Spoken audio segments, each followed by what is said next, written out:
சதாசிவ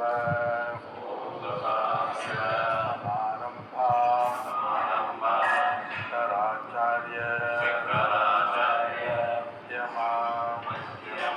அஸ்மதாச்சாரிய வந்தே குரு பரம்பரா வந்தே குரு பரம்பரா. ஆத்ம சாதனை வகுப்பிலிருந்து நம்ம தொடங்குகின்றோம். வகுப்புனா என்ன? கிளாஸ், சொற்பொழிவு, சொற்பொழிவு பேசுறது, உரையாடல், உரை அப்படின்னு சொல்லுவாங்க.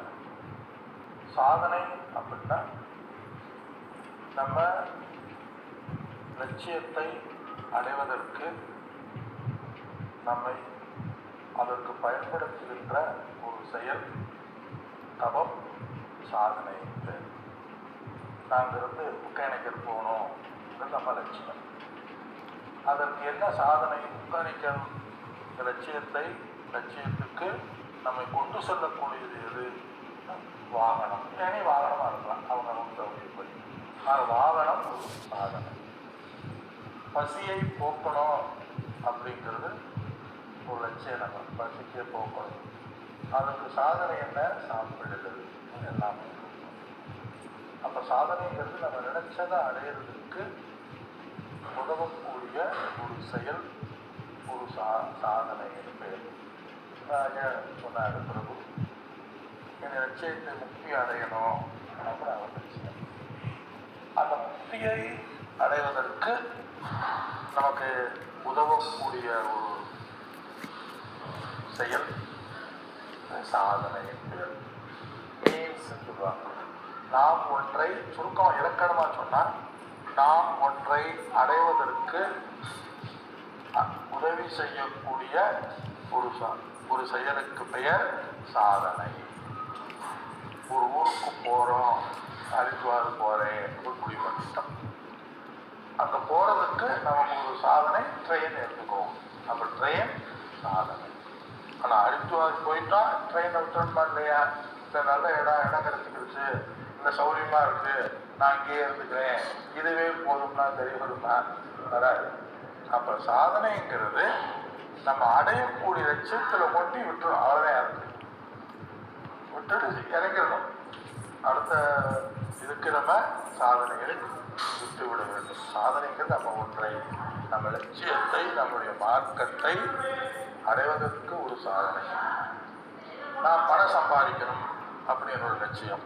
பணம் சம்பாதிக்கிறதுக்கு ஒரு வேலை, உத்தியோகம், தொழில், விவசாயம் எல்லாம் அது ஒரு சாதனை.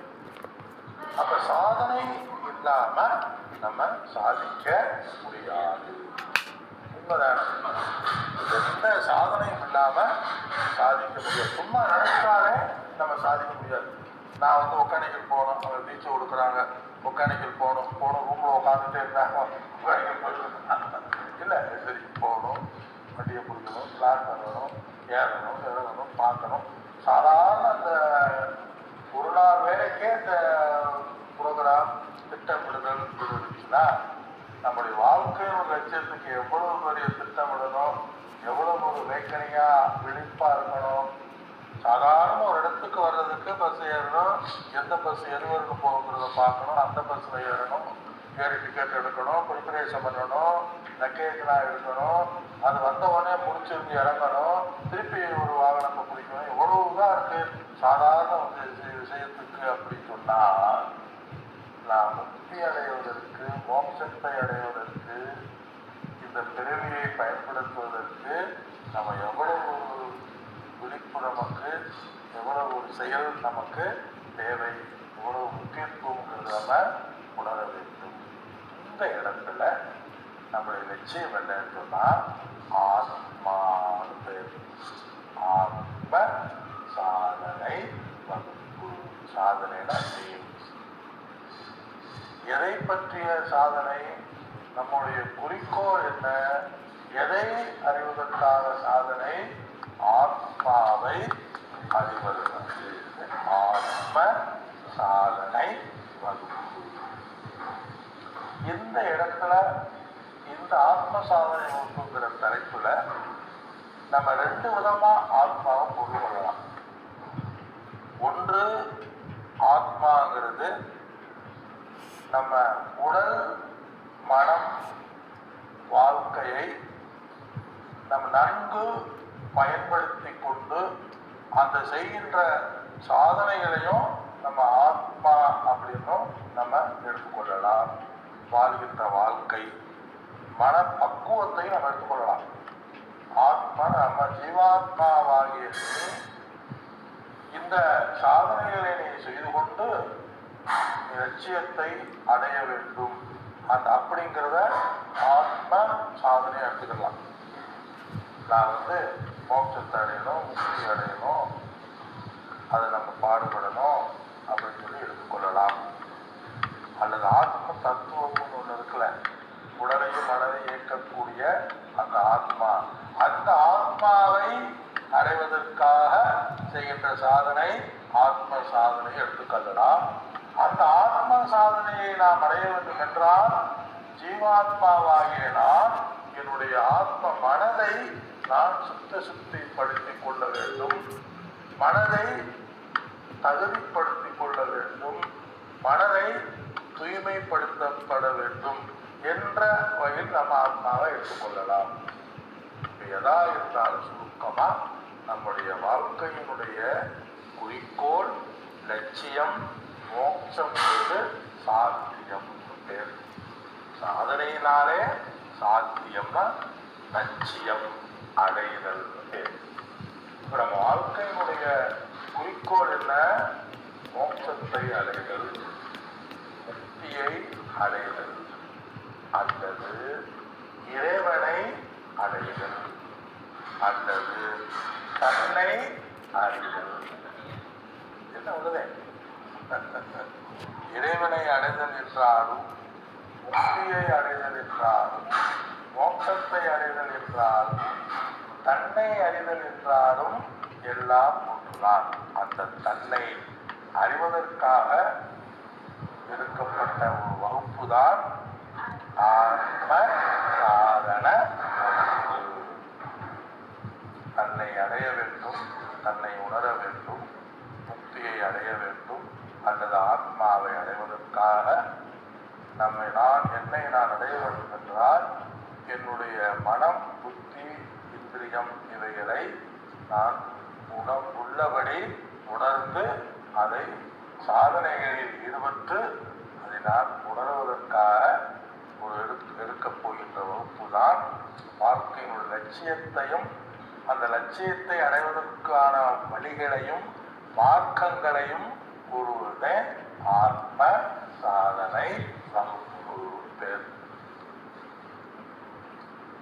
அந்த இப்ப நம்ம யாரா இருந்தாலும் முக்தி மோட்சம் இறைவன் தன்னை அறிதல் வாழ்க்கை இதை நீங்க புரிஞ்சுட்டீங்க. என்னங்கிற அடுத்த விளக்கம் பார்ப்போம். அப்ப மனிதனாக பிறந்திருக்கின்ற நான் எதை நான் உணர வேண்டும், எதை நான் அறிய வேண்டும், முக்தியையும் மோட்சத்தையும் அல்லது பிரம்மனையும் தன்னையும் அல்லது ஆத்மாவையும் அல்லது இறைவனையும் அறிய வேண்டும். அதுவே வாழ்க்கையுடைய குறிக்கோள். அதற்கு இந்த மனித பிறவி மிகவும் உயர்ந்ததாக கருதப்படுகின்றது. மனித பெண்ணுடைய முக்கிய குறிக்கோள் என்ன? இறைவனை அடைதல். ஒரு விலங்குகள் நான் ஆத்ம சாதனை வகுப்பு போறேன் போகுமா? இல்லை. விலங்குகள் நான் படிக்கணும் அப்படின்னு நினைக்குமா? இல்லை. சிந்தித்து செயல்படுமா? இல்லை. இப்படி செய்யலாம் அப்படி செய்யலாம்னு உட்கார்ந்து திட்டமிடுமா? இல்லை. இது நல்லது இது கெட்டது என்று திட்டமிடுமா? இல்லை. நான் போய் சாமி கூட போறேன் அவன் போகுமா? இல்லை.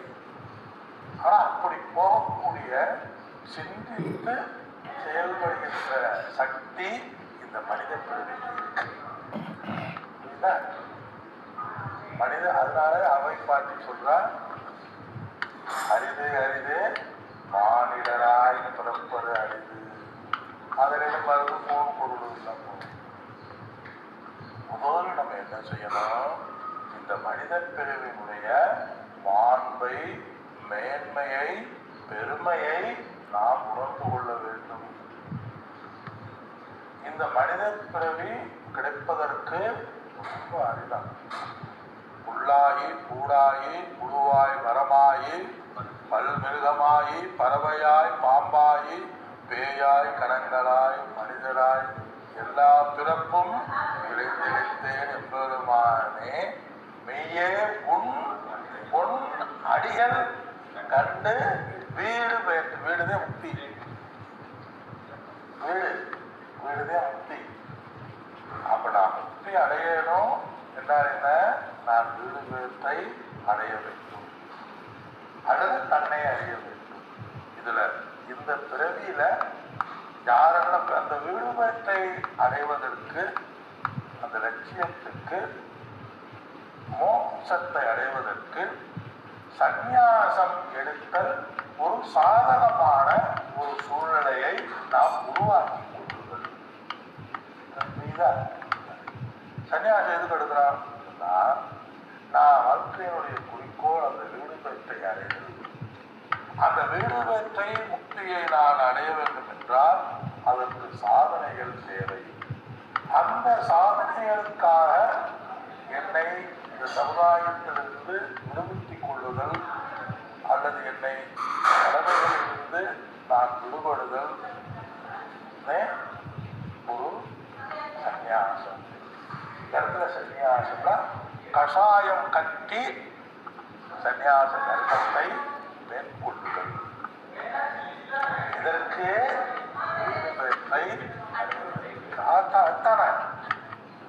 நான் எல்லாம் சன்னியாசம் இருக்கேன். நான் இப்போ போய் விசேஷ ருத்ராசம் நான் சன்னியாசம் எடுத்திருக்கேன். ப்ரொவிஷன் கடையில் ஹோல்சேலில் வாங்கி ரீட்டைல் கொடுத்துட்ருக்கேன். ரீட்டைலில் கொடுக்குறேன், ஹோல்சேலில் வாங்கி ரீட்டைலில் கொடுக்குறேன். நான் சன்னியாசம் எடுத்திருக்கேன். அதனால் அங்கங்கே குருப்பு செய்ய கரெக்டாக போயிடுவேன். அதனால் இந்த ட்ரெஸ்ஸு போட்டால் ஒரு 100-200 அதிகமாக கிடைக்கும் அப்படிங்கிறது. அது நமக்கு தப்போ எடுத்தாரா வாழ்க்கையின் லட்சியம் அல்ல. அதை மட்டும் நம்ம யாரும் தவறு சொல்லக்கூடாது.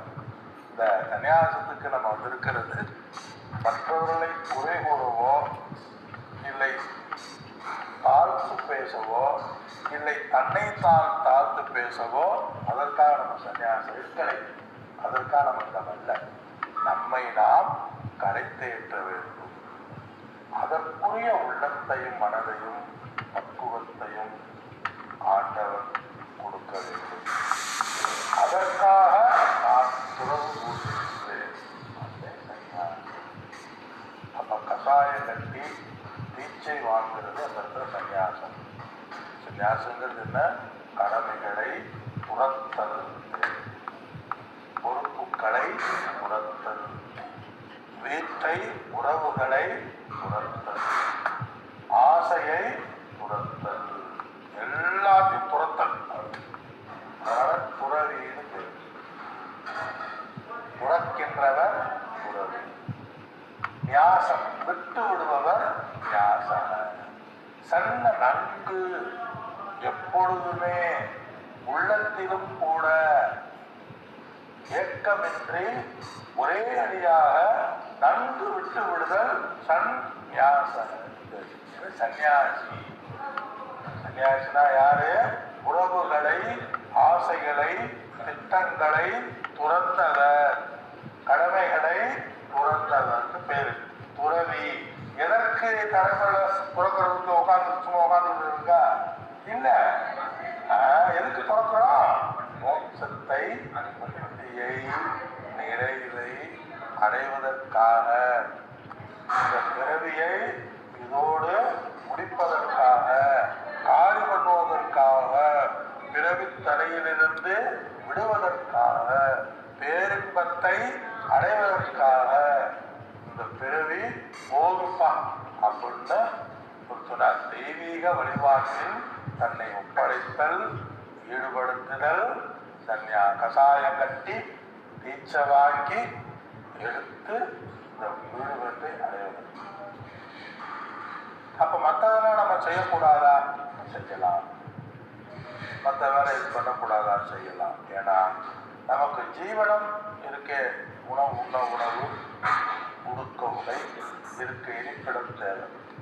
அந்த மூன்றுக்காக நம்ம ஒரு சில காரியங்களை மேற்கொள்ள அதற்காக நம்ம ஆசைப்பட்டு அங்கங்கே ரொம்ப காலங்களை வெயிட் பண்ணாம அந்த சாப்பாட்டுக்காக வேலை பார்க்கலாம். உணவுக்காக வேலைக்கு செல்லுதல், உணவுக்காக எடுக்கலாம் இருக்கு சாஸ்திரம். எந்த வேலையும் செய்யக்கூடாதுன்னு சொல்லல, எந்த வேலையும் செய்யாம இருக்கக்கூடாது. பொதுவாக ஏதாவது ஒரு வேலை நாம் செய்து கொண்டுதான் இருக்க. நல்லா தெரிஞ்சுங்க, துரத்தல்ங்கிறது பொறுப்புகளை துரத்துறது. நம்ம லட்சியம் மோட்சத்தை. ஆனா உயிர் வாழ்வதற்காக, சாப்பாட்டிற்காக, உடைக்காக இருக்கிற இடத்துல அவங்க சூழ்நிலைக்கு தகுந்தது மாதிரி வேலைகளை செய்து கொண்டு மீதி நேரங்கள்ல ஆத்ம சாதனைகளில் ஈடுபட வேண்டுமே ஒழிய அதே வேலையாக இருக்கக்கூடாது. குரு உங்களுக்கு என்ன வேலை? குரு பூஜைக்கு போறது என் வேலை. அந்தந்த நாள்ல குரு பூஜைக்கு போறது வேலை. உங்களுக்கு என்ன வேலை? அங்கங்க ஃபங்க்ஷன்ல போய் அன்னதானத்தை கலந்துக்கிறதே வேலை. இங்க ஒரு ஊரு, அங்க ஒரு ஊரு, அங்க ஒரு ஊரு, இங்க போறது இங்க போறது அப்படிங்கிறது வேலை இருக்கக்கூடாது. குரு பூஜைக்கு போக வேண்டாம்னு சொல்லல, ஆனா அதே வேலையாக இருக்கக்கூடாதுன்னு சொல்லுவோம். ஆகையினால் லட்சியத்தை நம்ம மறந்துடக்கூடாது. ஏன்னா நம்ம இயற்கையா நமக்கு சில வாழ்க்கை முறை வந்திருக்கோம், இயற்கையா நமக்கு சில வேலைகள் இருக்கும், இயற்கையா நமக்கு பொறுப்புகள் இருக்கும். அதெல்லாம் உண்மையே. அது பண்ணணும், பண்ணாமல் இருக்க முடியாது. அடுத்தது நான் சொல்லுவேன், பண்ணாமல் இருக்கக்கூடாது. சும்மா இருந்து சாப்பிடக்கூடாது. சும்மா இருந்து சாப்பிட்டா மனத்துல சுத்தி வராது, பக்குவம் வராது. சொன்னோம், சும்மா இருக்கக்கூடாது. நான் சம்பவம் அதுக்காக காலையில இருந்து இரவு வரை வேலை பார்த்துட்டே இருக்கக்கூடாது. அப்போ தனியா சொல்லுவோம், ஆஃபீஸில் மேனேஜ்மெண்ட்டாக இருக்கேன், ஆஃபீஸில் இருக்கேன், கிளர்க்காக இருக்கேன், வாட்ச்மேனாக இருக்கேன் அப்படின்னு இருக்கக்கூடாது. கொஞ்ச நேரம் வேலை, கொஞ்ச நேரம் படிப்பு, கொஞ்ச நேரம் வேலை, கொஞ்ச நேரம் படிப்பு, இப்படியே நம்ம வாழ்க்கை போகணும். சும்மா இருந்தால் எலும்பு கூட இட்டு போட்டுக்கலாம். ஒரு எலும்பை போடுங்களேன், அப்படியே இருந்தால் இட்டு வைக்கிறோம். கரெக்டு. அது மாதிரி நம்ம சும்மா இருந்தால் ஒன்றும் வேலை செய்யாது, நக்கி போய்விடும். நல்லா கொஞ்சம் நேரம் படுத்து ஓய்வு ஒரே நமக்கு அமுக்கும். ரொம்ப இருந்தாலும் வரும்.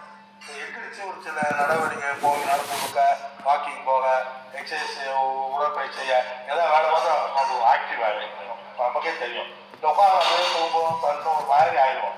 எந்திரிச்சு ஒரு நடந்து கொடுத்தா ஒரு ஆக்டிவ் ஆகிடும். அதனால எந்த நேரமும் ஒரு சன்னியாசி விழிப்புடன் இருக்க வேண்டும். எது நல்ல வாழ்க்கையில சன்னியாசம் எடுக்கிறது பெருசு இல்லை, ஆனா அதுக்கு ரொம்ப புண்ணியம் பண்ணியிருக்கணும். அந்த சன்னியாச பல கோடி பிறவிகளில் செஞ்ச புண்ணியத்தின் விளைவாக ஒருத்தர் சன்னியாசம் எடுக்கிறாங்க. அதெல்லாம் உண்மை. இப்போ நீங்கள் ஒரு பஸ்ஸில் உட்காந்துருக்கீங்க, எத்தனை சன்னியாசி உட்காந்துருக்காங்க உங்களை மாதிரி? நல்லா பாருங்க, நீங்கள் ஒரு ஆள் தான் உட்காந்துருக்கீங்க. பஸ் ஸ்டாண்டுக்கு போங்க, நீங்கள் ஒரு ஆள் இருப்பீங்க. ரோட்டு நடந்து போங்க, நீங்கள் ஒரு ஆள் இருப்பீங்க. கோயில் வழிபாட்டுக்கு போங்க, நீங்கள் ஒரு ஆள் இருப்பீங்க. ட்ரெயினில் உட்காருங்க, நீங்கள் ஒரு ஆள் இருப்பீங்க. ஃப்ளைட்டில் போங்க, நீங்கள் ஒரு ஆள் இருப்பீங்க. எங்கே போனாலும் நீங்கள் ஒரு ஆள் இருப்பீங்க.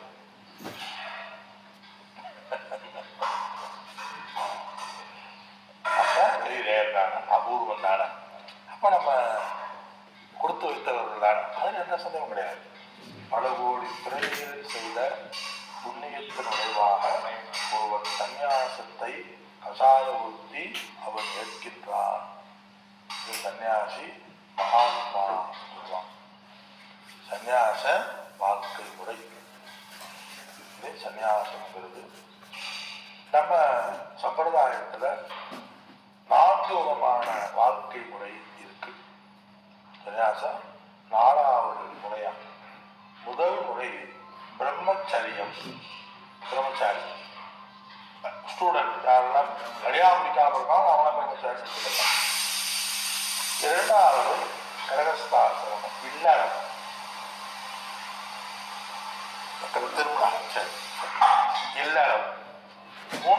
ரிட்டையர்மெண்ட், வானப்பிரவேசம்.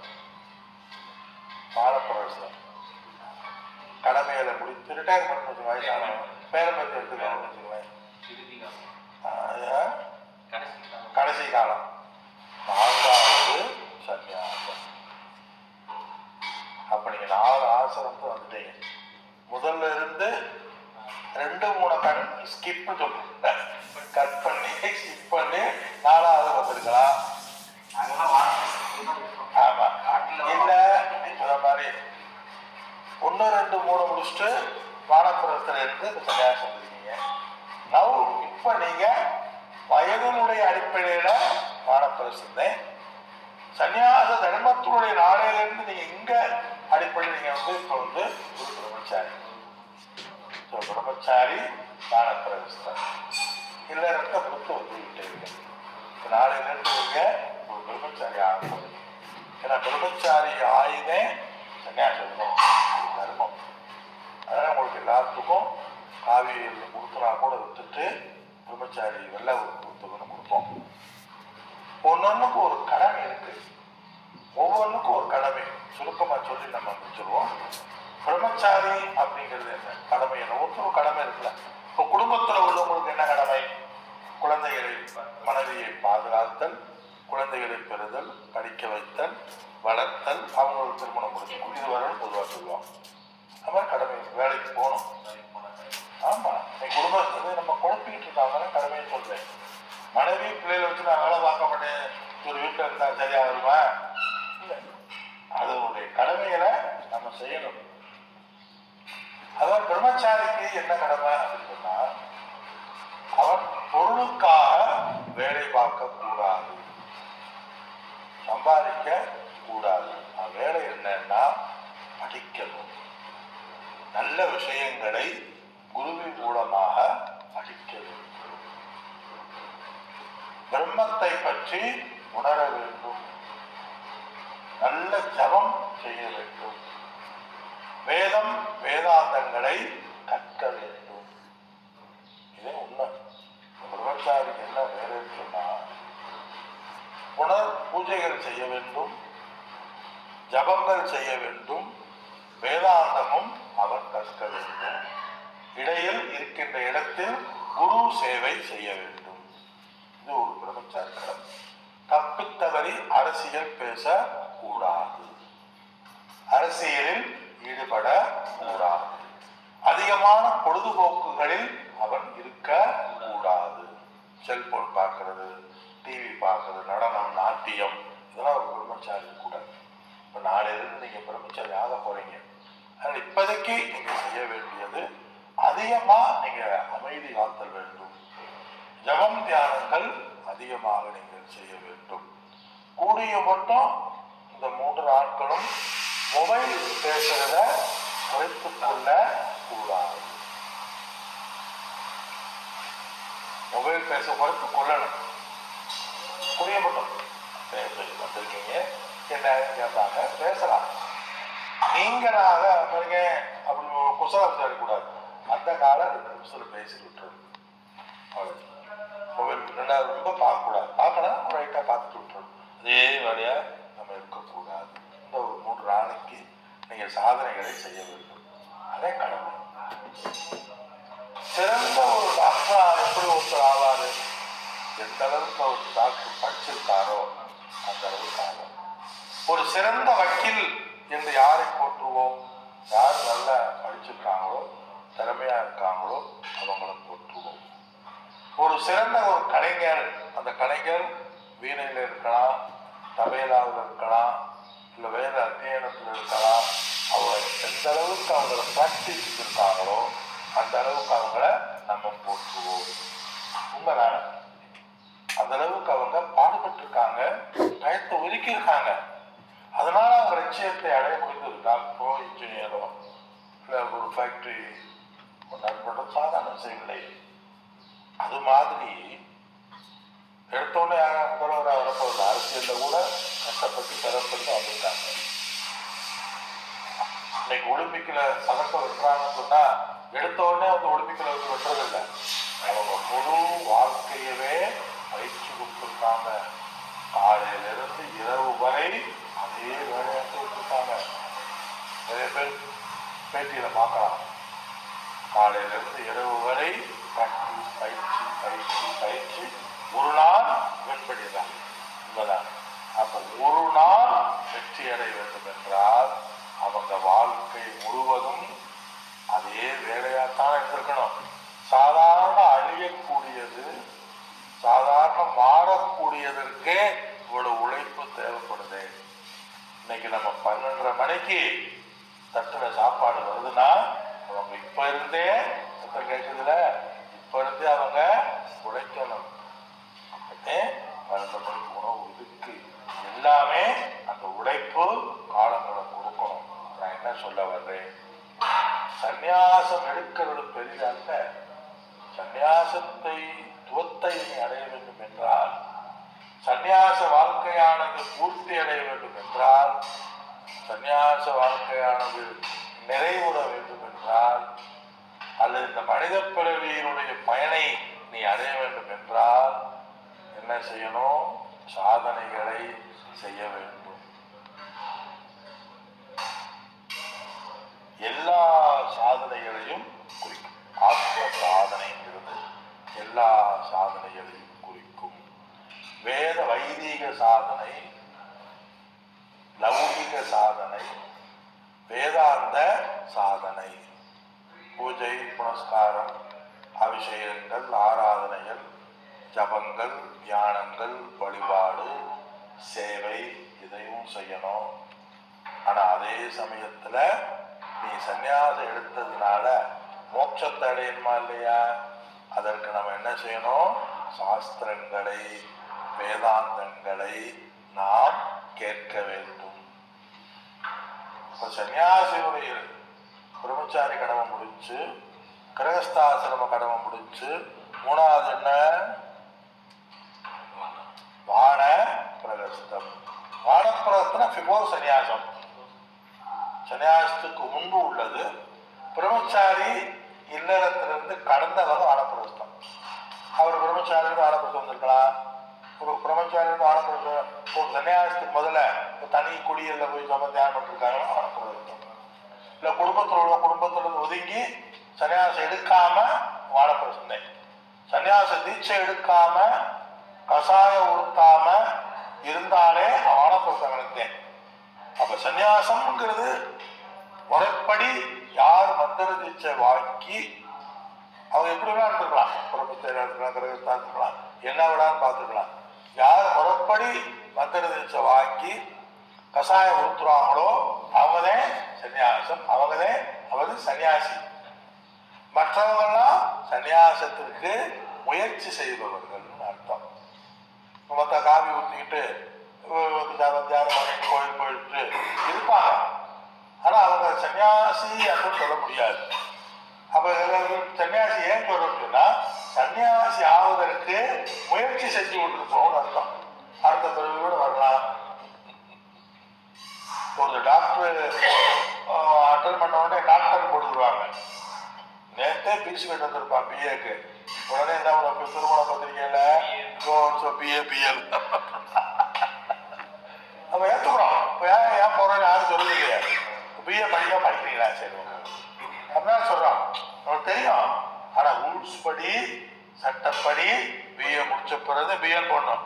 ரெண்டு பிராக்டிக்கல போடணும்பாங்க. இப்போதான் சொல்லுவாங்க பணம் கட்டணும். எப்படி பிஏ போடணும்? அது மாதிரி சன்னியாசத்தை வாங்காம சன்னியாசம் ஏற்றுக்கிறோம். சொசைட்டி ஏற்றுக்கிறது. ஆனா உண்மையிலேயே சாஸ்திரப்படி, இந்து மத தர்மத்தின்படி அவங்க சன்னியாசி அல்ல. அப்ப சன்னியாசி இல்லையா? சன்னியாசம் ஆவதற்கு முயற்சி செய்து கொண்டிருப்பவர்கள், அல்லது சன்னியாசம் என்ன அப்படிங்கிற வழி தெரியாம சன்னியாசம் எடுத்துக்கிறவர்கள். வழி தெரியல, எதுவுமே தெரியணும்ல, பக்குவமானது வேண்டும், புரியணும்ல. புரியாம நம்ம சன்னியாசம் எடுக்கலாமல் எடுத்தவர்கள், அதையும் நாம் ஏற்றுக்கொள்கின்றோம். அவர்களும் சன்னியாசினே, அதையும் நம்ம ஏற்றுக்கிறோம். நம்ம என்ன சாஸ்திரம் ஏற்றுக்கிறது, சமுதாயம் ஏற்றுக்கிறது. இப்ப நீங்க இது வந்து யாரையா கேட்டிருக்கோமா, நீங்க சன்னியாசி வாங்கிக்கீங்களா, யார்கிட்ட தீட்சை வாங்குறீங்க, உங்க குரு யாரு காட்டுங்க அப்படின்னு யாரையா கேட்டிருக்கோமா? இல்ல. சன்னியாசி அவசானம் அவ்வளவுதான். அது எப்படி இருக்கு அது பாடு.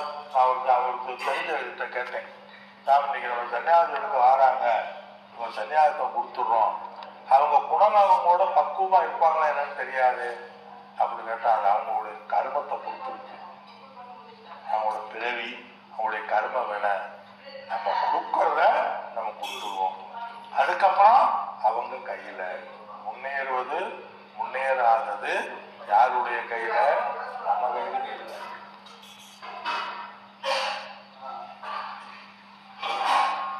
எல்லாமே நம்ம கையில. பக்குவப்படுவது, சாஸ்திரப்படி வாழ்வது, சந்நியாசத்தின்படி வாழ்வது அவ்வளவு சாதாரண விஷயம் அல்ல. இரண்டாவது, சந்நியாசத்தினால மோட்சத்தை அடைய முடியாது.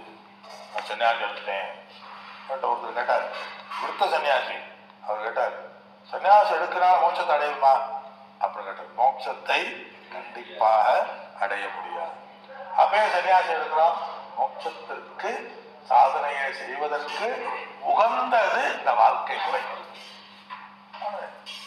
டாக்டர் ஆன உடனே வெள்ளை கோட் போட்டுரும், அது டாக்டர் படிக்கிறதுக்கு ஒரு ஏதோ உருவாக்கும். வக்கீல் ஆனவனே கருப்பு கோட்டை போட்டுக்கிறோம், வக்கீல் ஆவதற்கு ஒரு இதை உருவாக்கும். டிரைவர் கண்டக்டர் காக்கியை போட்டுக்கிறோமா இல்லையா? ஏன்? அது ஒரு சூழ்நிலைகளை உருவாக்கும். அது மாதிரி இந்த இடத்துல சன்னியாசத்துக்கு முதல்ல, ஞானத்திற்கு முதல்ல நம்ம அந்த ட்ரெஸ்ஸை போட்டுக்கிறோம் சொன்னா அது நமக்கு ஒரு சூழ்நிலைகளை நல்ல ஒரு உருவாக்கும். அதற்கு நம்ம தகுதிப்படுத்திக்கிறோம். அது அவ்வளவுதான். ஏன்னா நீ சன்னியாசி எடுக்கலைன்னா நீ பிச்சை எடுக்கக்கூடாது. காவி உடை உடுத்தவில்லை என்றால் உனக்கு பிச்சைக்கு அதிகாரம் கிடையாது. பிச்சை எடுக்கிறவருக்கு 2 பேரும் அதிகாரம் இருக்கு. ஒன்னும் பிரம்மச்சாரி, 2வது சன்னியாசி. 2 பேரும் பிச்சை எடுக்கணும். சன்னியாசம் எடுக்காத வந்து வேலை செய்யாம இருக்கக்கூடாது. எங்கேயா வேலைக்கு போகணும், சும்மா சாப்பிடக்கூடாது. ஆனா சன்னியாசம் எடுத்துட்டா சாப்பிடலாம், பிச்சை வாங்கலாம், அனுமதிக்குது. அதனாலே சன்னியாசம் இருக்குது. நான் ஆன்மீகத்துல லட்சியத்துல இருக்கேன். நான் வேலைக்கு போக விரும்பல. வேலைக்கு போனா எப்படி சம்பாதிக்கிறது, எப்படி சாப்பிட்றது? எனக்கு பிச்சை எடுக்கிறது ஒரு அக்ரிமெண்ட், ஒரு தகுதியை உருவாக்குறது நம்ம சன்னியாசி. சன்னியாசி பிச்சை எடுக்கிறது பாவம் இல்லை, கிரகஸ்தான் பிச்சை எடுக்கிறது பாவம், வானப்புறத்தை பிச்சை எடுக்கிறது பாவம். சன்னியாசி பிச்சை எடுக்கணும், எடுக்காம இருந்தாலே பாவம். ஆக ஒரு சன்னியாசி ஆயிட்டா நம்முடைய வாழ்க்கையே பிச்சை எடுத்து வாழ்வதுதான் நம்முடைய வாழ்க்கை முறைங்கிறத ஆள் மனசுல நம்ம நினைச்சுக்கணும். ஆள் மனசுல, அந்தரங்க மனசுல நம்ம நினைச்சுக்கணும். அதை நினைத்து நம்ம இப்ப சன்னியாசியோட கடமை என்னங்கிறது வந்தேன். ஒருத்தர் ஒரு கடமை இருக்கு. சாஸ்திரப்படி, வேத வைதீகத்தின்படி ஒரு சந்நியாசத்தினுடைய கடமை என்ன, முக்கிய கடமை என்ன அப்படி சொன்னா, சாஸ்திர விஷயங்களை கேட்டல், சிந்தித்தல், சாஸ்திரங்களை படிக்கிறனே ஒரு சன்னியாசியினுடைய முக்கிய கடமை. ஞானத்தை பெறுதல், அறிவை பெறுதல். சுத்தமா சொன்ன முக்கிய கடமை என்ன? ஞானத்தை பெறுதல். ஞானத்தை பெறுதல்னே, அறிவை அடைதல்னே சன்னியாசியினுடைய முக்கிய கடமை. ஒரு டாக்டருடைய முக்கிய கடமை என்ன? மெடிக்கல் படித்தல். வக்கீலுடைய முக்கிய கடமை என்ன? வக்கீல் ஆகணும் என்ன செய்யணும்? சட்டங்களை படிக்க வேண்டும். பூஜை பண்ணணும், நான் பூஜை பண்றேன், சாஸ்திரிகள் ஆகணும் அப்படின்னா என்ன? பூஜை முறைகளை படிக்க வேண்டும். பெரிய விஷயம் இல்லை. நான் பெரிய சமயக்காரன் ஆகணும், சமையல்களை படிக்க வேண்டும். சமையல் இல்லாம சமயக்காரங்க சாப்பாடு திருப்பி போயிடும். டிரைவர் லைசன்ஸ் இல்லாம நான் டிரைவரா இருக்கேன்னா வண்டி ஓட்டும் போது திருப்பி போயிடும். வக்கீல் படிக்காம நான் அங்கங்க அறவரை அங்கங்க கேட்டு படிச்சுட்டு ஆளாகும் போது தெரியும். டாக்டர் இல்லாம போலி டாக்டருங்கிறது நம்ம தெரியும். அது மாதிரி நம்ம சன்னியாசம் எடுத்தாலும் நம்முடைய செயல்பாடுகளிலும் பேச்சிலும் நம்ம லட்சணம் தெரிந்துவிடும். வாழ்க்கை முறைகளிலும் பேச்சிலும் திட்டங்களிலும் செயல்முறைகளிலும் நம்முடைய உண்மை சுரூபம் தெரிந்துவிடும். அப்ப சன்னியாசம்ங்களுடைய முக்கிய கடமை என்ன? சாஸ்திர விஷயங்களை ஞானத்தை பெறுதல். அது வச்சுக்கிறேன், ஞானத்தை பெறுவதற்கே சன்னியாசம் எடுக்கணும். சாஸ்திரோக்தமா வேதம் விதிப்படி பார்த்தா ஒரு சனாதன தர்மம்ங்கிறத பார்த்தா ஒரு சன்னியாசத்துக்கு இரண்டு வகையான சன்னியாசம். சன்னியாசம் ரெண்டு வகை பொதுவாக சொல்லுவாங்க. ஒன்று வித்வத் சந்நியாசம், இனி ஒன்று விவிதிஷா சந்நியாசம் பேர். இப்ப சந்நியாசம்ங்கிறது இரண்டு தான். ஒன்று வித்வத் சந்நியாசம், இரண்டு விவிதிஷா சந்நியாசம் பேர். சந்நியாசம்னால ரெண்டுதே. இல்ல சரஸ்வதி பூரி பரம்பரை அது சம்பிரதாயம் பேர். சம்பிரதாயத்தின் பேர் அது பேர். இப்ப சன்னியாசம்னாலே ரெண்டுதே. அந்த குரூப்பு இந்த குரு பரம்பரை வேறு. குரு பரம்பரை ஒரு பரம்பரையா இருக்கலாம், பூரி பரம்பரையா இருக்கலாம், சரஸ்வதி பரம்பரையா இருக்கலாம், சித்தர்கள் பரம்பரையா இருக்கலாம், ஆயுதங்கள் பரம்பரையா இருக்கலாம், மட்டு பரம்பரையா இருக்கலாம். இது பல விதமான பரம்பரைகள் இருக்கு. ஆனா சன்னியாசம்னாலே ரெண்டுக்காகவே சன்னியாசம் இருக்கிறோம். ரெண்டு பேருதான், ரெண்டுமே வகைதான். என்ன ரெண்டு வகை? வித்வத் விவிதிஷா.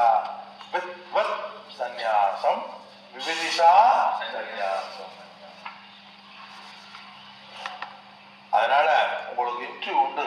சன்னியாசத்துக்கு முதல்ல ஒரு இன்டர்வியூ இருக்கு. இன்டர்வியூ 3 கேள்வி கேட்பேன்.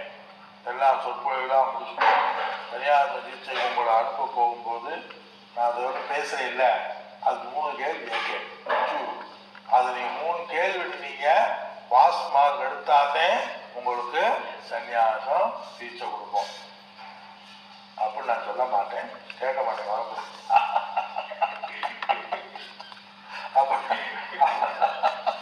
ஐயோ என்ன இது நான் இதையாட்டா எனக்கு சொல்லல, இது நீ சொல்ல போட்டு விட்டாங்க. இதே என்ன சாமி ராமானந்தா பாவனால கொடுக்குற மகாராஜோ சன்னியாசம் கொடுக்குறாரு.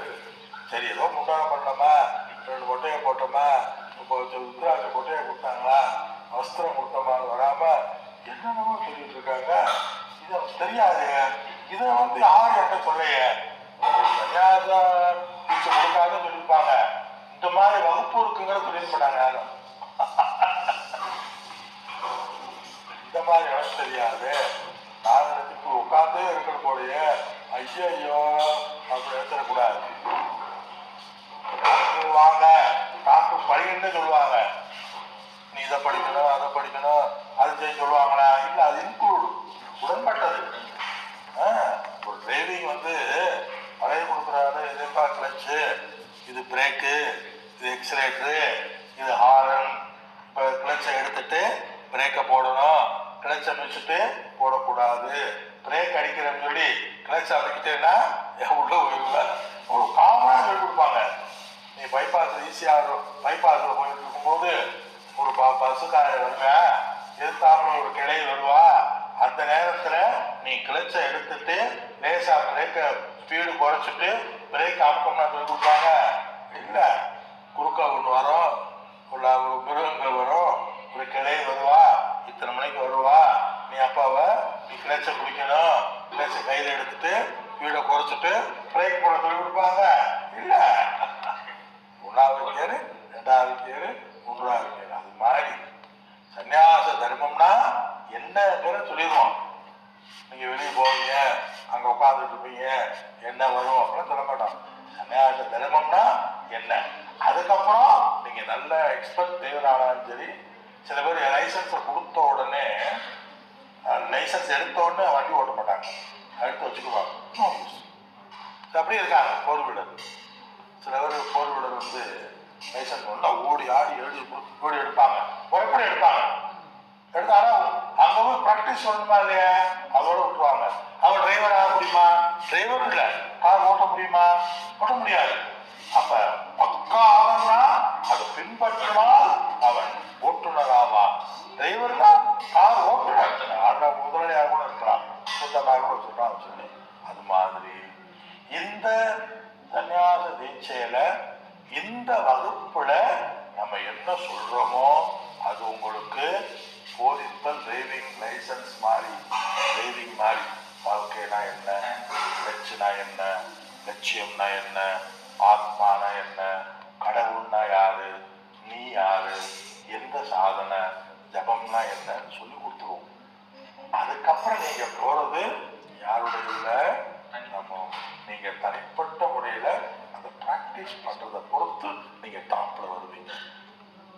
இல்ல நான் எப்ப கூட லைசன்ஸ் எடுத்துட்டு அப்பா முடிச்சப்பா அப்படின்னு போறதுக்கு வச்சுருக்கீங்க, ஆளுக்கு போயிட்டு வைங்க போக வர பக்கா டிரைவர் ஆக முடியுமா? நீங்க பக்கா சன்னியாசி ஆக வேண்டும் என்றால் என்ன செய்யணும் அப்படிங்கிற ஒரு ட்ரைனிங், சன்னியாச லைசன்ஸ் கொடுக்காத முதல்ல அதுக்கு பிராக்டிஸ் தான். உங்களுக்கு இந்த 3 நாள் வகுப்பு எல்லாமே பிராக்டிஸ் தான். அது எல்லாம் அது எதை அதுக்கு அடுத்து உங்களுக்கு சன்னியாசி தீட்சை மந்திரம் கொடுப்பாங்க. நான் போன வட்டம் வந்த ஒரு 7 மந்திரம் யாரும் இருக்காங்க, அது ஏதோ கொடுத்தாங்க சாமி, அது இன்னும் சொல்லவே இல்லை, இப்படிக்காக எனக்கு. நான் சொன்னேன், உங்க பேச்சுல இருந்து எனக்கு தெரியுது நீங்க சன்னியாசி எடுத்துக்கு அப்புறம் ஒண்ணுமே செய்யலங்கிறது தெரியுது. எல்லாமே இந்த புக்கில் இருக்கும், நம்மளே ரிஸ்க் எடுக்கணும். புக்கில் என்ன பண்ணணும், என்ன செய்யணும், அப்படி ரொம்ப நாளாக இருக்கணும். அது நியதி. ஒரு நியதியை பின்பற்றினாலே நம்ம நீதி இருக்க முடியும், அதுல வெற்றி காண முடியும், அதை நாம் சுவைக்க முடியும், அதை உணர முடியும், அதில் நாம் வெற்றி காணலாம், அதனுடைய பலனை அடைய முடியும். நீதை பின்பற்றாவிட்டால் அது ஒரு பலன் வரும், அது ஒரு நீதிதான். சுருக்கமா சொன்னா சன்னியாச நியதிங்கிறது நான் 30 நிமிஷம் சொல்லி கொடுத்துருக்கீங்க. சாப்பாடுடைய நியதி என்ன, சாப்பாடு ஆக்கும் பொழுது நியதி என்ன, ஐ மீன் சாப்பாடு சோறு வைக்கும் போது சில முறைகள்லாம் இருக்குல்ல, அரிசியை கழுவணும் எக்ஸட்ரா, உங்களுக்கு எல்லாம் தெரியும். அன்னதானத்துக்கு முதல்ல என்ன செய்வோம், சாப்பாடை அரிசியை கழுவணும், அதுக்கு பர்ச்சேஸ் பண்ணணும். சாமி வாங்கிட்டு வந்தார், சும்மா காய்கறி வந்துடாது, காலையில் பயிற்சி கிளம்பிட்டாரு, 4 பேருக்கு சாப்பாடும் போய் காய்கறி வாங்கிட்டு வந்து கொடுத்தாரு. ப்ரிப்பரேஷன், தயார்படுத்துதல், அது நியதி. கழுவுறது, குக்கர்ல பண்றது, சமைக்கிறது, ஒரே வாழ்க்கை இஷ்டத்துக்கு போட்டோம், எப்படி வேணாலும் போட்டோம், எல்லாம் ஒண்ணுதேன், எல்லாம் மாயதேன், எதுவும் கூட வரப்போறது இல்லை, எப்படிலாம் தெரித்தேன் அப்படின்னா சரியா வருமா? அது வேலை விடணும். சும்மா வேலை விட்டா வருமா? கூடாயிரும், தனியாயிரும், அது பக்குவமா இருக்கணும். அரைமுறை அடுத்து சாப்பிட முடியுமா? முடியாது. உப்பு எப்போ போடணும், எடுத்தது எல்லாம் போட்டு போட முடியுமா? உப்பு எப்போ போடணும், காரம் எப்போ போடணும், எவ்வளவு இதுன்னு ஒரு முறை, அது நியதி இருக்கா இல்லையா? அந்த நியதியின்படி நம்ம வந்தா நல்லா சாப்பிடலாம். ஆனா நியதியும் இல்லாம எப்படி வேணாலும் குக் பண்ணட்டும், எப்படி வேணாலும் பண்ணட்டும், எது எப்படி வேணாலும் வந்துக்கிட்டோம், எவ்வளவு கூட போடலாம், போடாம இருக்கலாம், பண்ணாம இருக்கலாம், சாப்பிடாம இருக்கலாம், அது ஒரு நியதி. நீங்க முறைப்படி பண்ணால் வெற்றி காண்பீர்கள். முறைப்படி பண்ணாவிட்டால் விளைவுகளை நான் அனுபவிக்க வேண்டிய வரும். அந்த விளைவுகளும் நியதி. முறைப்படி பண்ணினால் முறையை அனுபவிக்கலாம் என்பதும் இறைவனுடைய நியதி. முறையெல்லாம் நம் இஷ்டத்துக்கு வாழ்ந்தால், இஷ்டத்துக்கு செஞ்சா அதனுடைய பலனும் நீ அனுபவிக்க வேண்டும், அதுவும் இறைவனுடைய நியதி. இறைவனாலும் அதை மாற்ற முடியாது. ஏன்? நீதியை வச்சதே இறைவன். ஆக சந்நியாசம் அல்லது வாழ்க்கை என்பது ஒரு நியதிப்படி நம்முடைய வாழ்க்கையை அமைத்துக் கொண்டால் அந்த வாழ்க்கையில் அல்லது சந்நியாசத்தில் குறிக்கோளில் நாம் வெற்றி அடைவோம். நியதிப்படி நம்முடைய வாழ்க்கையை அமைக்கல, இஷ்டம் போல இருந்தா லட்சியம் குறிக்கோள் அடைய முடியாது. அதுவும் ஒரு நியதி. கை கட்டி வாழ்ந்துட்டான் போச்சு. நல்ல சமையல் பண்ணி ஆக்கி கீழே வச்சுட்டு அதை சாப்பிடாம போனா இல்லையே. அப்ப சமையல் பண்ணனுடைய பலனை நான் அடைய வேண்டும் என்றால் சாப்பிடணும், அதை சுமைக்கணும், அந்த அனுபவத்தை நான் உணர வேண்டும். அது மாதிரி சன்னியாசம் எடுத்துட்டு அவருடைய நீதிகளை பின்பற்றாமல் நீதிகளை பின்பற்றினால் நான் சன்னியாசம் எடுப்பதனுடைய குறிக்கோள் நமக்கு கிடைக்காது. அப்ப ஏன் சன்னியாசம் எடுக்கிறோம்? அது ஒரு நியதி. அந்த நீதிகளை நாம் பின்பற்ற வேண்டும். நம்முடைய வாழ்க்கையில் தர்ம சிந்தனையானது இருக்க வேண்டும். அதனாலதே சனாதன தர்மம் எல்லாமே தர்மத்தில் முடியும். அதனாலதே வாழ்க்கையினுடைய குறிக்கோள் எப்படி 4 ஆசிரமம் இருக்கோ அது மாதிரி 4 விதமான புருஷார்த்தங்கள், லட்சியங்கள், குறிக்கோள் இருக்கு. தர்ம, அர்த்த, காமம், மோட்சம். அறம், பொருள், இன்பம், வீடு. பிரம்மச்சாரி, பிரகஸ்தா, தானப்பிரகஸ்தம், சந்நியாசம். அதே மாதிரி பிராமணன், சத்திரியன், வைசியன், சூத்திரன்.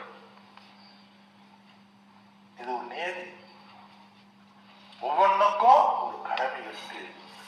இப்ப நம்ம எந்த கடமைக்கு வந்திருக்கோம்? சந்நியாசம் கடமை. சந்நியாசம்னாலே வித்வத் சந்நியாசம், விவிதிஷா சந்நியாசம்.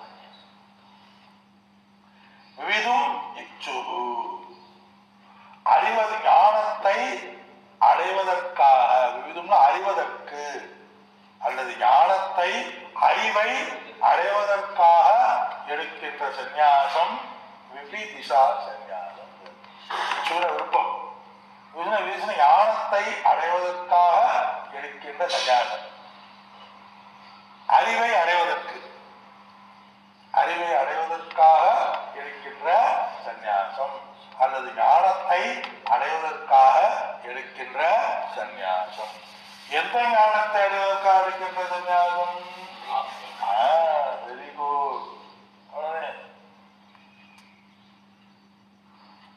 அதாவது இந்த ஆத்மசாதனை வந்திருக்கைய பேசணும் அப்படிங்கிற ஒரு நியதியில நம்ம பேசுறமே ஒழிய எல்லாருமே எல்லாம் தெரிந்தவர்கள்.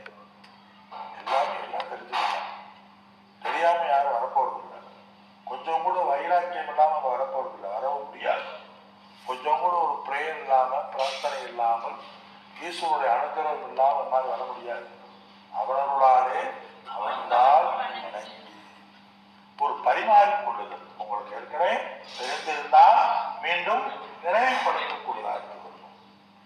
தெரியாமல் இருந்த கற்றது கைமண் அளவு, கல்லாதது உலக அளவு. தெரியாமல் இருந்தால் மீண்டும் தெரிந்து கொள்வதாக எடுத்துக் கொள்ள வேண்டும். யாருமே எல்லாமே தெரிந்தவங்க யாரும் கிடையாது.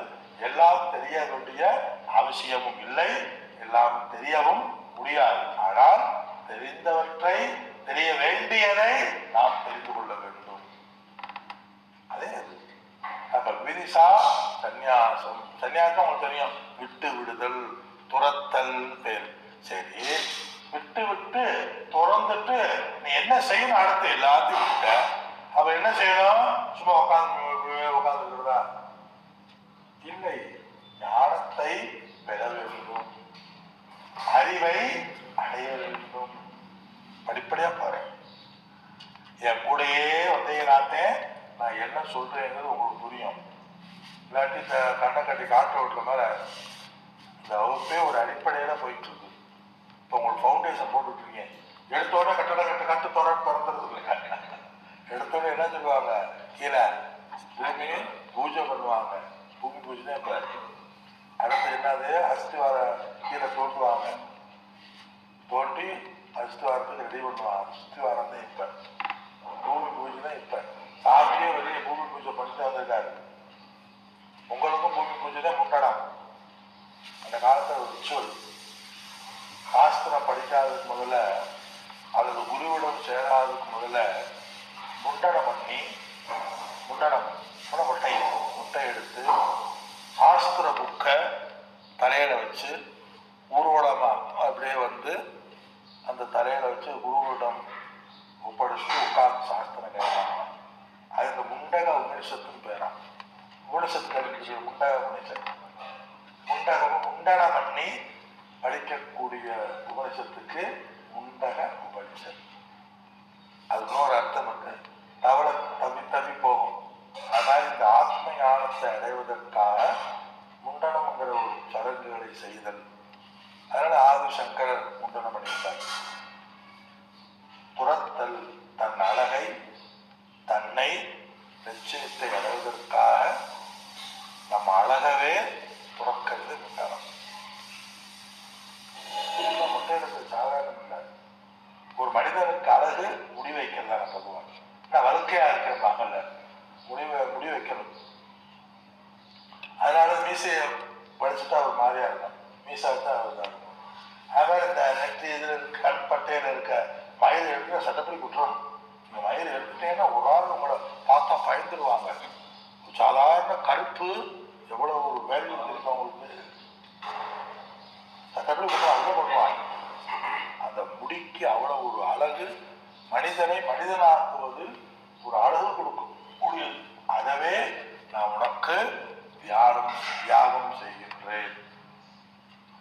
நான் என்னுடைய லட்சியத்தை அடைய வேண்டும் என்று தன்னையே இழத்தல், அகங்காரம், ஆணவம், அழகு எல்லாத்தையும் நான் இறக்கி வச்சுட்டு குளிச்சுட்டு ஃப்ரெஷ்ஷா வர்றதே. நீங்க போய் ஓரளவு நல்லா ஃப்ரெஷ்ஷா ஃபீல் பண்ணுவீங்க. முடியல போல அதுக்கு காவேரியில குளிச்சுட்டு வர்றது. நான் ஓப்பன் மைண்டா வந்திருக்கேன். ஓப்பன் மைண்டா என்ன? நான் இதுவரை செய்த சாதனைகள், சிந்தித்தது, முடிவு பண்ணது எல்லாத்தையும் ஒரு மூட்டை கட்டி ஒதுக்கிட்டு ஃப்ரெஷ் மைண்டா ஓப்பன் மைண்டா நான் வந்திருக்கேன். எனக்கு நீங்க இப்ப இங்க என்ன சொல்றீங்களோ அதுதான் எனக்கு பிரமாணம். அதை நான் பின்பற்றுகின்றேன். அதுதான் இந்த முண்டனம். அதுதான் பணிவை காட்டுறது. அதுதான் ஏகவஸ்திரம் அணிதல், திருநீர் அணிதல், ஒரு இடத்துல அமைதியாக ஆசிரமங்களில் இருந்து குருகுல வாசம் செய்தல் எல்லாம் எதுக்கு? ஒரு பணிவை காட்டும். ஓப்பன் சென்டர் ஒரு போர்டு இருக்கு. அந்த போர்டுல நான் எழுதணும்னு சொன்னா அந்த போர்டு கிளீனா இருந்தா தான் நான் எழுத முடியும். அந்த போர்டுல ஏற்கனவே எப்ப கிரிக்கிருச்சுன்னா என்ன ஆகும்? 2 வேளை ஆயிடும். தொழில் கொடுக்குறவங்களுக்கு முதல் இது ஏற்கனவே நிறைய கிறுக்கி இருக்குல்ல, அந்த கிறுக்கிறத கூட அழிக்கணும். அழிச்சுட்டு எழுத ஆரம்பிக்கணும். அது சில பேர் அறியவே அறியாது. சில பேர் அந்த பென்சில் ரொம்ப நாளாக இருக்கிற சில சாப்பிட்டு சரியாது. தண்ணியை போடணும், எதையாவது ஒன்று போட்டு எல்லாம் கழிக்கணும். சில நேரம் தொட்டோடனே அழிஞ்சிடும். ரொம்ப ஆழமா இருந்துச்சுன்னா கஷ்டம். அது மாதிரி அங்கங்க படிச்சு அங்கங்க கேட்டு நம்ம ஒரு முடிவு எடுத்துருப்போம். அந்த முடிவின்படியே சொல்லணும்னு உட்காந்துருப்போம். அந்த முடிவுப்படி என்ன சொல்றாங்களோ எடுத்துக்குவோம். நான் ஏற்கனவே அங்கங்க படிச்சு அங்கங்க கேட்டு வந்திருக்கேன். அந்த முடிவின்படி நீங்க சொன்னா நான் ஏற்றுக்கொள்வேன். அந்த முடிவின்படி நீங்க சொல்லாட்டி நான் ஏற்றுக்கிற மாட்டேன். அப்ப நம்ம ஒரு முடிவு பண்ணி நம்ம வந்து உட்கார்ந்துருப்போம். அந்த முடிவு சரியாக இருக்கணுங்கிற நிர்பந்தம் இல்லையில. தவறாகவும் இருக்கலாம், சரியாகவும் இருக்கலாம். சரியாக இருக்கும் அப்படிங்கிற ஒரு நிர்பந்தம் இல்லையில. நம்ம முடிவுதே சரி. எல்லாமே நம்ம முடிவு சரின்னு சொன்னா எதுக்கு குருகுலம்? எதுக்கு சாஸ்திரம்? எதுக்கு வாழ்க்கை முறை? எதுக்கு உபதேசம்? எதுக்கு வேத மந்திரம்? எதுக்கு வேதம்? எதுக்கு சாஸ்திரம்? எதுக்கு திருக்குறள்? எதுக்கு தேவாரம்? எதுக்கு எல்லாமே? எதுக்கு சிவபுராணம் பாடுறோம்? எல்லாமே சரின்னு தான். அப்ப எல்லாமே சரிங்கிறது சொல்ல முடியாது அல்லவா, தவறும் இருக்கலாம். அது எல்லாத்தையும் ஒரு மூட்டை கட்டி வச்சுட்டு அமைதியான முறையில வந்து உட்கார்ந்தே முண்டனம். என்னோட தேர்ந்தெடுக்கின்றதை ஒதுக்குகின்றேன், வெள்ள வஸ்திரம் காவி. என் வாழ்க்கையே நான் தியாகம் செய்கின்றேன். எதற்கு? ஞானத்தை பெறுவதற்காக குருவிடம் சென்று கஷாயம் அணிந்து கொள்ளுதல் விவிதிஷா சந்நியாசி. ஒரு சன்னியாசி. இனி ஒரு சன்னியாசி வித்வத் சன்னியாசி. வித்வத்ன வித்து வத்து, வித்தன வித்தியாவை, ஞானத்தை, கல்வியை அடைந்து அந்த நிஷ்டைக்காக எடுக்கின்ற சன்னியாசம் வித்வத் சன்னியாசம். ஏற்கனவே அவங்க பிரம்மச்சாரியா இருக்கும் போதோ அல்லது வாடப்படுத்த குடும்பத்தில் இருக்கும் அங்கங்க போய் ஞானத்தை பெற்றிருப்பாங்க, படிச்சு அங்க ஞானத்தை பெற்றிருப்பாங்க. ஆனா ஞானத்தை பெற்றாலும் அதன்படி வாழ்வதற்கு நமக்கு வந்து பக்குவமானது இருக்காது.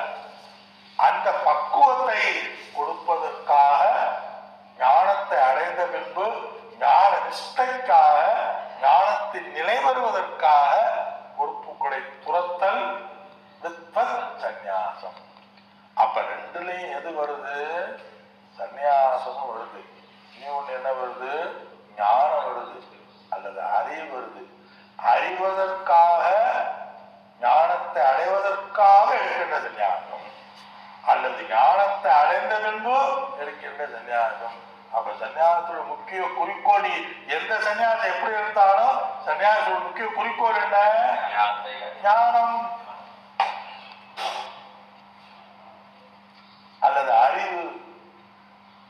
அதுதான் சன்னியாசம். அப்ப மற்றதெல்லாம் என்ன? ஞானத்தை அடைகின்ற தகுதியை கொடுப்பதற்கு, பசியை போக்குவதற்கு சாப்பாடு.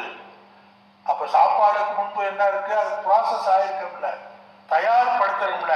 மற்ற எல்லா சாதனைகளும் தயார்படுத்துதல். மீதியை அடுத்து சிந்திப்போம். அடுத்த வகுப்பு 12வது. ஃப்ரீயா இருங்க. சாயந்தரம் உணவு 12 மணிக்கு உணவு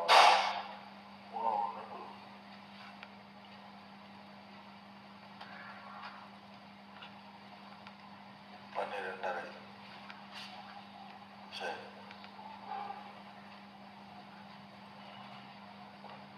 அடுத்து வந்து ஒரு 3 மணிக்கு வச்சுக்கலாமா?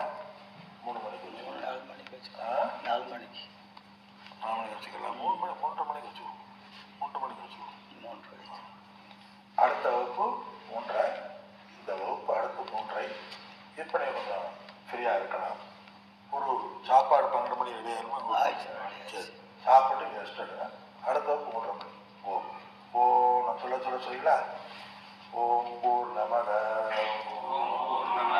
பூர்ணமிதம் பூர்ணமுதச்யதே பூர்ணஸ்ய பூர்ணமாதாய பூர்ணமேவாவசிஷ்யதே.